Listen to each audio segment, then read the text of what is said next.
Ayan, nagkakutusan mag-market. Be careful na ha. Nagkutusan mag-market ng mga inday, mga simosa. Mag-market na. Anong bibiling nga natin, be? Nautusan mga simosa, nananahimik ang inday sa bahay, nautusan. Alright, for the sake of our friendship, I will do this. Alright, be. Mga simosa, ingat kayo dyan. Ilo, ang palaya, be. Ang palaya tayo. Take 2. 3.99 per pound. Yung maganda naman, ano? Ito. Buka ka ng plastic. Mami yung choose. Unti mo, be. Yan. Gawin ako ang palaya, oh. Pwede po. Yan, kunin mo yan. Sabi yan. Dalawa. Alright, may kangkong. Kangkong 4.99 each. Diba? Ito naman per pound. Ito ang mga gulay sa Canada. Maganda ba yan siya? Piliin natin. Ito na lang siguro. Ito ano? Narinig ko ng aking fans. May aking fans. I have fans. Ito mainit.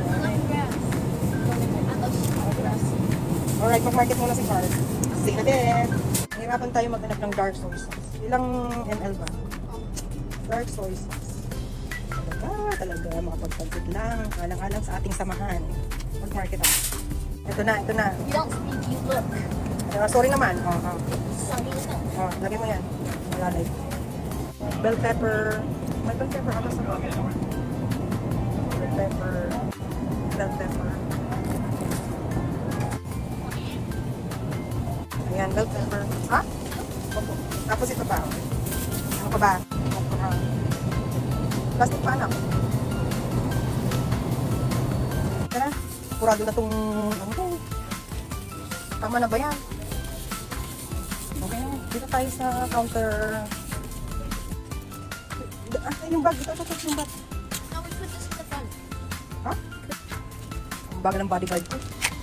Yeah! Kasi meron na... Kasi meron naman siyang biniling ano. Kaya laging gusto sumasama.